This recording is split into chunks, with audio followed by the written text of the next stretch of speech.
Kita semua pasti sudah tahu kisah Kenshin Himura setelah dia bertobat. Namun kali ini, Mimin akan menceritakan sekilas kisah sang Batosai ini di saat dia masih muda dan kenapa dia dikenal sebagai sang pembantai. Hai, selamat datang di channel alur cerita film Cinema Recap. Film yang akan Mimin rangkum kali ini berjudul Rurouni Kenshin The Beginning. Film ini dibintangi oleh Takeru Sato dan Kasumi Arimura. Langsung saja kita masuk ke dalam alur cerita film Rurouni Kenshin The Beginning.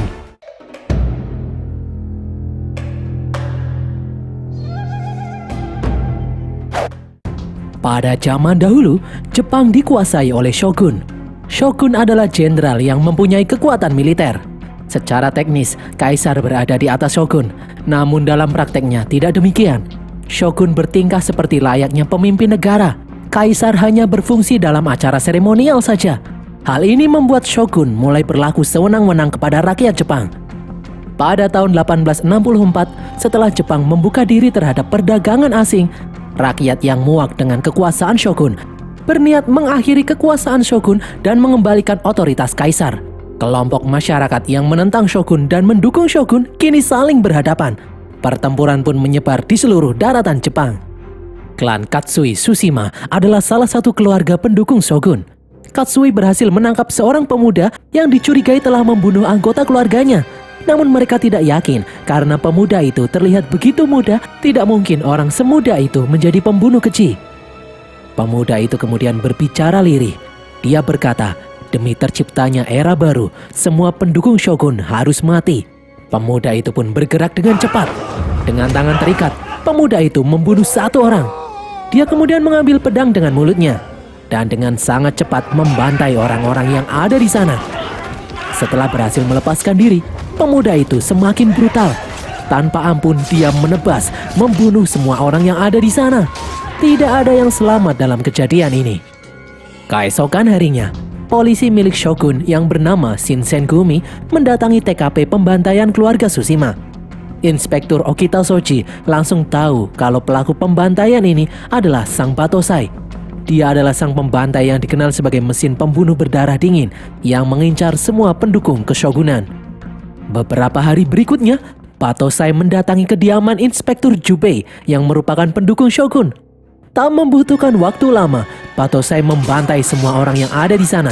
Batosai lalu memberikan secari kertas bertuliskan perintah eksekusi. Di sini ternyata ada satu orang yang masih hidup. Orang itu berkata kalau dia tidak boleh mati karena kekasihnya sedang menunggu di rumah. Batosai kembali menyabet pemuda itu. Namun pemuda itu kembali berusaha bangkit. Batosai yang terkejut membiarkan pemuda itu membuat luka gores di pipinya. Pada akhirnya, dengan dingin, Batosai menusuk pemuda itu hingga tewas. Batosai memiliki nama asli Kenshin Himura. Dia adalah anggota klan Chosu yang mempunyai tujuan melengsarkan shogun. Hanya dalam waktu 6 bulan, Kenshin sendiri sudah membunuh ratusan orang. Semua itu dia lakukan untuk melengsarkan shogun dan demi terciptanya era baru. Selama ini, Kenshin dan pasukan Chosu lainnya bersembunyi di penginapan Kohagia. Pada suatu hari, Kenshin dipanggil ke kediaman pemimpin klan Chosu yang bernama Katsura. Katsura terkejut melihat luka di pipi Kenshin, karena selama ini tidak ada yang bisa menggores tubuh Kenshin. Katsura lalu mengatakan kalau shogun semakin hari semakin kuat, terutama pasukan Shinsen Gumi.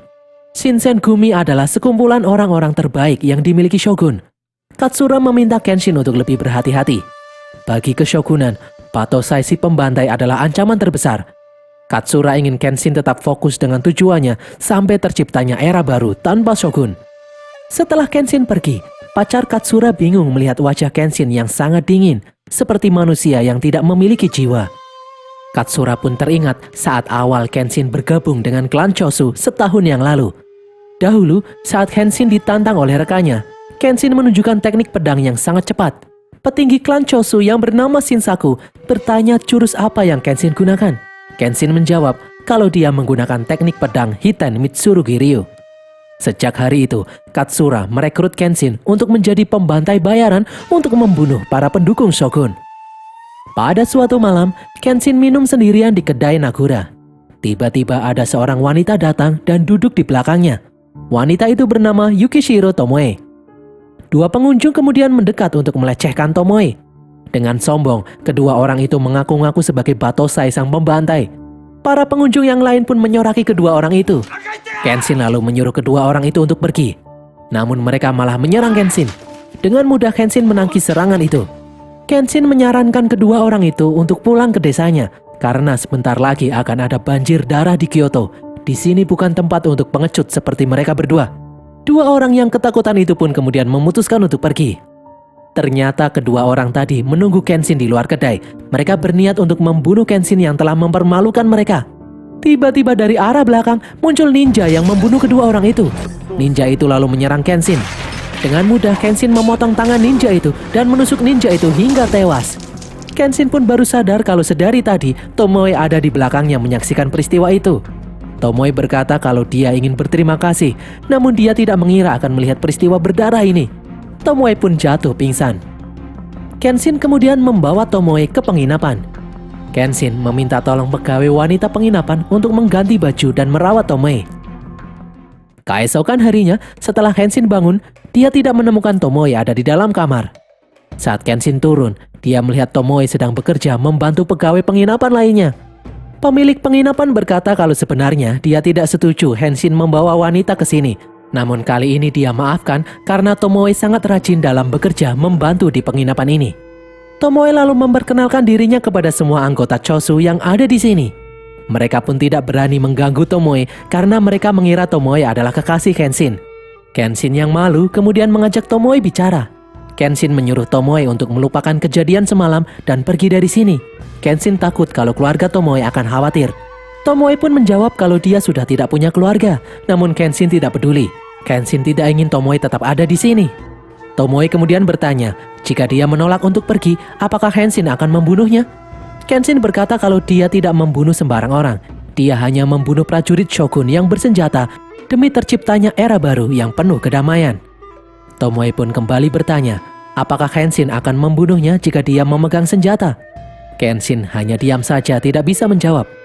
Sebelum pergi, Tomoe berkata jika Kenshin sudah menemukan jawaban itu, Tomoe ingin mendengarnya. Kenshin kemudian dipanggil Katsura untuk membahas siapa penyerang Kenshin semalam. Kenshin mengatakan kalau yang menyerangnya bukanlah Shinsengumi, melainkan ninja yang tidak diketahui.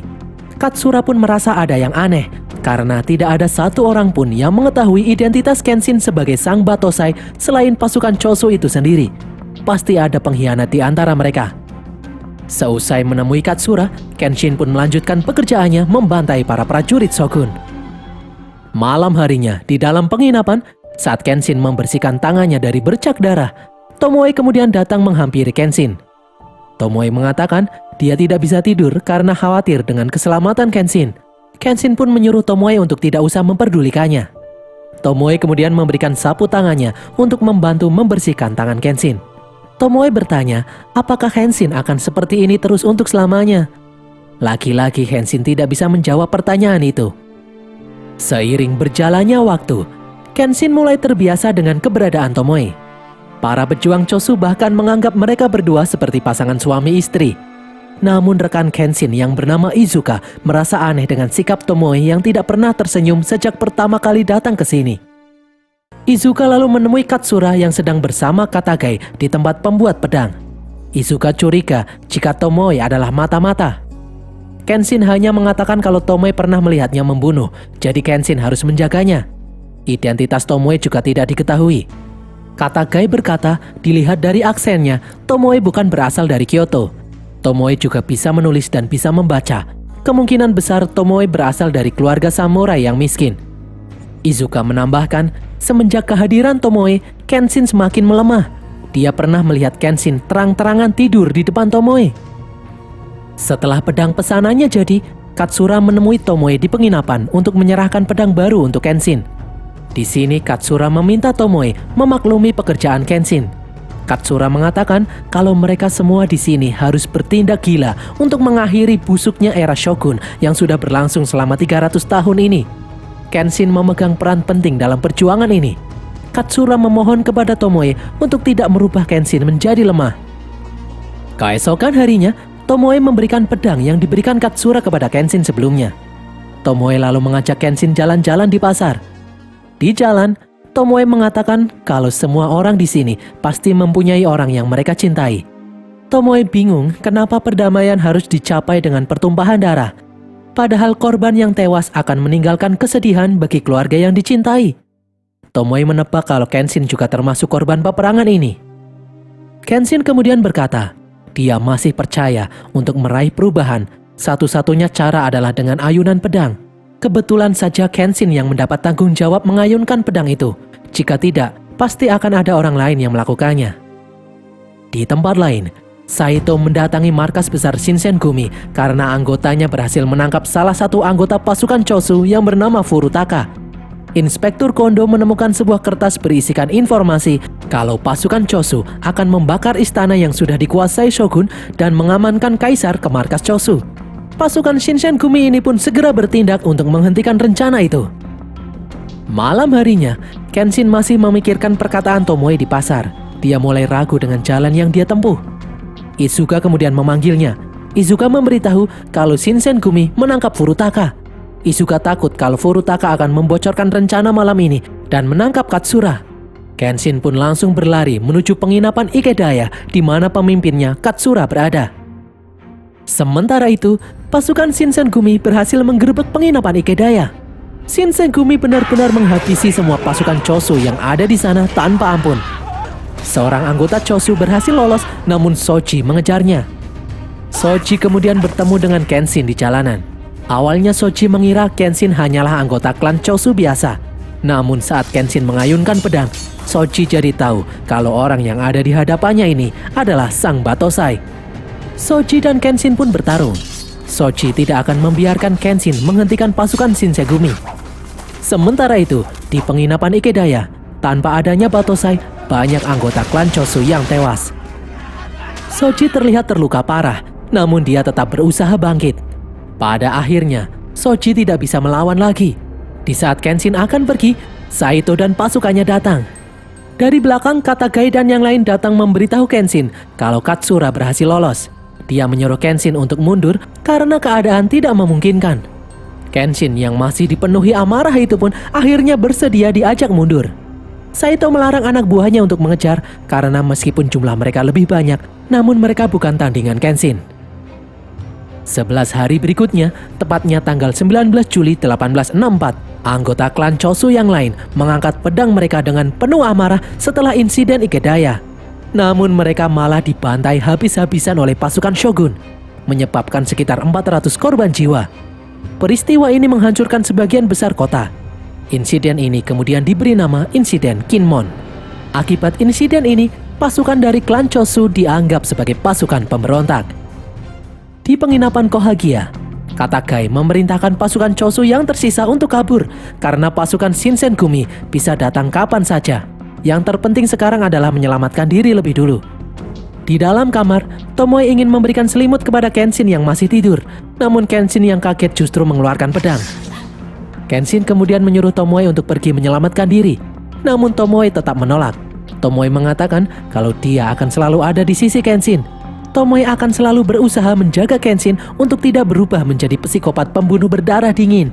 Kenshin pun memberikan jawaban atas pertanyaan Tomoe sebelumnya.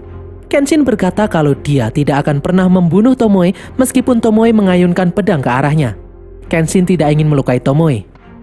Tomoe pun merasa senang mendengarnya. Tiba-tiba ada yang berteriak kalau pasukan Shinsengumi datang ke tempat ini. Kenshin pun langsung membawa Tomoe untuk kabur. Tomoe tidak lupa membawa buku hariannya. Berkat bantuan pemilik penginapan, mereka akhirnya berhasil kabur dari kejaran Shinsengumi. Kenshin dan Tomoe kemudian menemui Katsura di pinggir jalan. Sejak penyergapan di penginapan Ikedaya, Katsura harus berpindah-pindah. Sebagai pemimpin, dia harus tetap hidup untuk memimpin gerakan perubahan ini.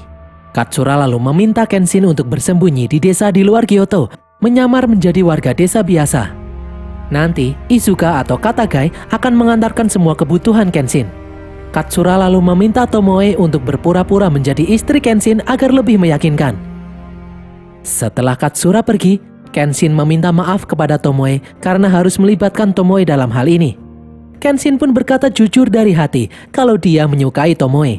Tomoe adalah satu-satunya wanita yang bisa membuatnya tetap waras. Kenshin meminta Tomoe untuk tidak berpura-pura menjadi istrinya.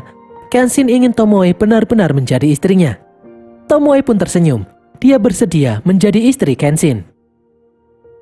Kenshin dan Tomoe akhirnya hidup di sebuah gubuk yang berada di tengah hutan. Di sini, Kenshin menghabiskan waktu dengan menanam aneka sayuran. Kenshin terlihat sangat bahagia. Kenshin pun menyadari kalau selama ini dia berjuang untuk membawa kebahagiaan bagi banyak orang, namun hal itu tidak membuat dirinya sendiri bahagia.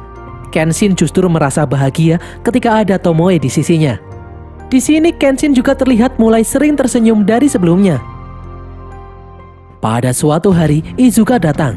Izuka mengatakan kalau situasi di luar semakin memburuk.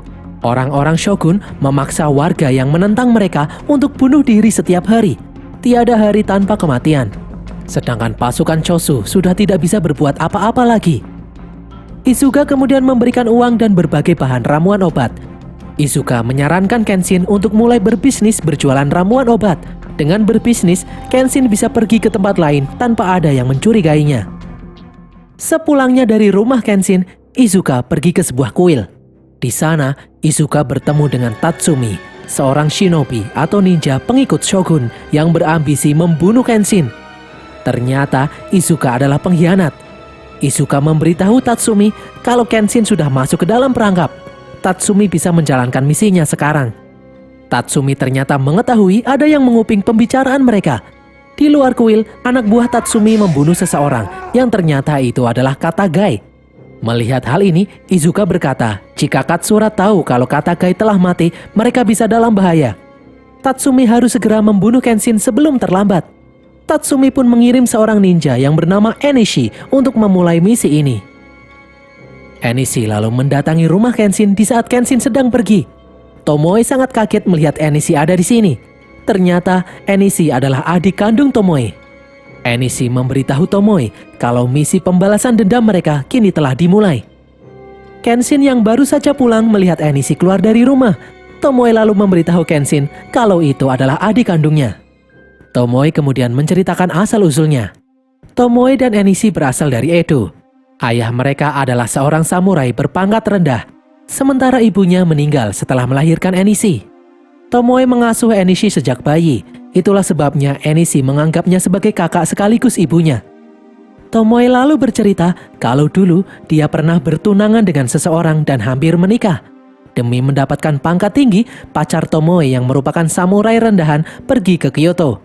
Namun pacar Tomoe itu mati saat sedang bekerja. Tomoe pun menangis. Dia merasa bersalah membiarkan tunangannya itu pergi ke Kyoto. Seharusnya Tomoe melarangnya. Kenshin lalu memeluk Tomoe. Kenshin berkata, mungkin saja dia masih harus membunuh lagi sampai terwujudnya era baru. Nanti setelah terwujud era baru, Kenshin berjanji akan melindungi semua orang untuk menebus dosa-dosanya. Kenshin juga berjanji kalau dia akan berusaha menjadi pengganti kebahagiaan Tomoe yang telah hilang. Pagi harinya, secara aneh, Kenshin tidak menemukan Tomoe di dalam rumah. Izuka kemudian datang menemui Kenshin. Izuka mengatakan kalau mereka telah menemukan mata-mata yang selama ini mengkhianati mereka. Mata-mata itu adalah Tomoe. Kenshin pun kaget mendengarnya. Jika Kenshin tidak percaya, Izuka menyuruh Kenshin untuk membaca buku harian Tomoe.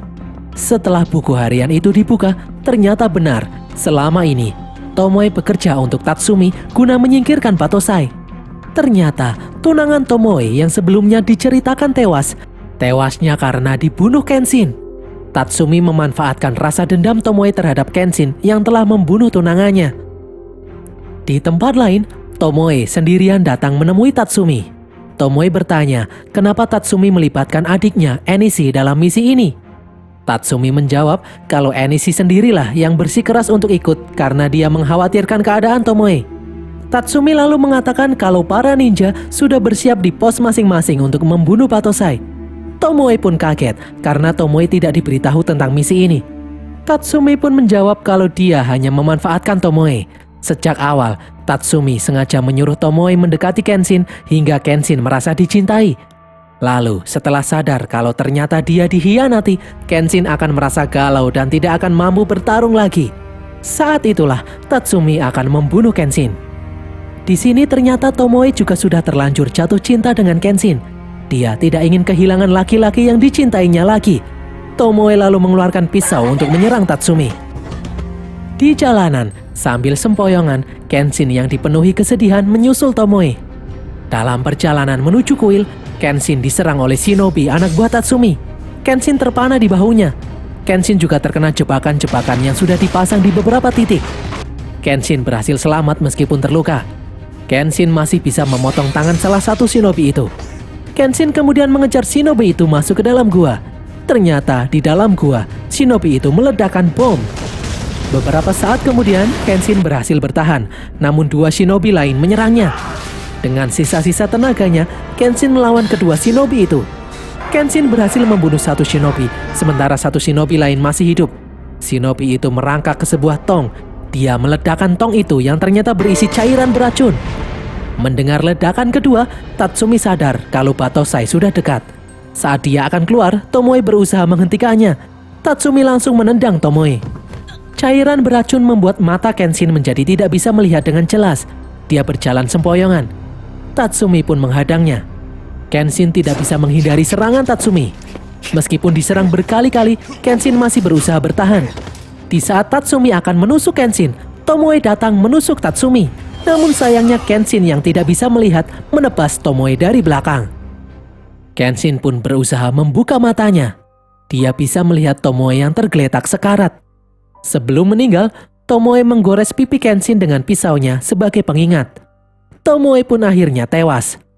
Kenshin langsung menangis melihat wanita yang dia cintai tewas di tangannya. Beberapa hari kemudian, Katsura datang menemui Kenshin di rumahnya. Katsura memberitahu kalau Katagai sudah mati dan ternyata selama ini Izuka lah mata-mata sebenarnya. Katsura lalu berkata kalau dia membutuhkan bantuan Kenshin untuk bertempur lagi karena pembantaian yang dilakukan Shogun semakin memburuk. Banyak klan lain yang akan bergabung dengan klan Chosu untuk melakukan pertempuran besar-besaran melawan pasukan Shogun. Dengan dingin, Kenshin menjawab dia bersedia ikut. Dia akan tetap mengayunkan pedangnya sampai era baru tiba. Nanti setelah era baru tiba, Kenshin berjanji tidak akan mau membunuh lagi. Di dalam rumah, Kenshin ternyata belum menguburkan Tomoe. Selama beberapa hari, Kenshin ada di samping jasad Tomoe sambil membaca buku harian Tomoe. Di halaman terakhir buku harian itu, Tomoe menuliskan kalau dia tidak bisa menghentikan Kenshin untuk membunuh lagi. Namun Tomoe yakin setelah semua ini berakhir, Kenshin akan menjaga nyawa lebih banyak dari yang dia bunuh. Untuk itulah, Tomoe pergi menemui Tatsumi sendirian. Tomoe tidak bisa membiarkan Tatsumi membunuh Kenshin. Tomoe akan melindungi Kenshin walaupun harus kehilangan nyawanya sendiri. Setelah selesai membaca, Kenshin mengucapkan salam perpisahan kepada jasad Tomoe. Kenshin berjalan pergi sambil membakar gubuk rumahnya beserta jasad Tomoe yang ada di dalamnya. Pada tahun 1868, terjadilah pertempuran besar Toba Fushimi di Kyoto. Kenshin ikut berperan dalam pertempuran selama 4 hari itu. Setelah pertempuran berakhir, terlihat bendera kaisar berkibar, yang artinya pertempuran ini dimenangkan oleh para pendukung perubahan. Keshogunan akhirnya berhasil ditumbangkan. Kenshin pun lega akhirnya cita-cita mereka bisa terwujud. Di saat Kenshin akan pergi, Saito menantang Kenshin untuk berduel. Namun Kenshin malah menancapkan pedangnya di tanah. Itu artinya Kenshin menepati janjinya untuk tidak akan membunuh lagi. Dan berakhirlah alur cerita film Rurouni Kenshin The Beginning ini guys. Semoga kalian terhibur. Pesan yang kita dapatkan dari film ini adalah hati-hati dengan wanita. Sekelas Battosai saja bisa bertekuk lutut. Tulis kritik dan saran kalian di kolom komentar. Jangan lupa subscribe dan follow semua media sosial kami. Dan sampai jumpa di konten kami berikutnya. Bye.